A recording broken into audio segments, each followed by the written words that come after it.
વિધાનસભા બેઠકના ભાજપના ઉમેદવાર પરસોત્તમ રૂપાલાના વિવાદાસ્પદ નિવેદન બાદ રાજ્યભરમાં વિરોધની જ્વાળા ફેલાઈ રહી છે અને આ આક્રોશ માત્ર રૂપાલા સુધી સીમિત ન રહેતા આદિવાસી વિસ્તાર છોટાઉદેપુરની લોકસભા સીટથી માંડીને બારડોલી સુધી જોવા મળી રહ્યો છે અને છોટાઉદેપુરમાં તો ભાજપના કાર્યકરોની પ્રવેશબંધી જ ફરમાવવામાં આવી છે। ત્યારે જામનગરના ધ્રોલમાં તો સાંસદ પૂનમ માંડમના પ્રચાર રથમાં વિરોધ કરવામાં આવી રહ્યા છે। ત્યારે બીજી બાજુ ભાવનગરમાં કેન્દ્રીય રક્ષા મંત્રી રાજનાથસિંહની સભાની નજીકમાં જ વિરોધ પ્રદર્શનો કરવામાં આવી રહ્યા છે।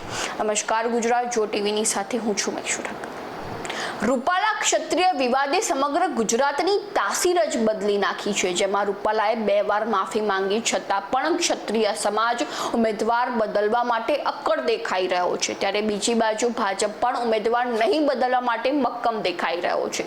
તે વચ્ચે આજે સાંજ સુધીમાં ગાંધીનગર બદ્ધ વિસ્તારમાં ક્ષત્રિયોનું મહાસંમેલન યોજાય તેવા અહેવાલ મળી રહ્યા છે। ત્યારે બીજી બાજુ કેન્દ્રીય ગૃહમંત્રી અમિત શાહ પણ અમદાવાદના પૂર્વના ઉમેદવાર હસમુખ પટેલના સમર્થનમાં નરોડા ખાતે સભા સંબોધશે। તે વચ્ચે રાજવી પરિવારના પ્રદ્યુમનસિંહ જાડેજાએ જણાવ્યું હતું કે અમારું આંદોલન અહિંસક છે અને અમારી લડાઈ અસ્મિતાની લડાઈ છે, તેથી અમને છેડશો નહીં।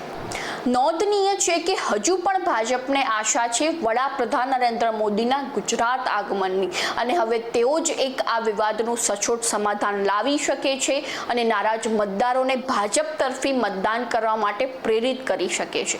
ત્યારે બીજી મે વડાપ્રધાન નરેન્દ્ર મોદીની જનસભા આણંદ અને જામનગર ખાતે યોજાવાની છે। ત્યારે 3જી મે સંભવિત ક્ષત્રિય સમાજનું મહાસંમેલન જામનગર ખાતે યોજાવાનું છે। તે પહેલા 1 મેના ગુજરાત રાજ્યના સ્થાપના દિવસે આવી રહેલા વડાપ્રધાન નરેન્દ્ર મોદી કઈ રણનીતિ અમલમાં મૂકશે તેના પર સૌની નજર છે।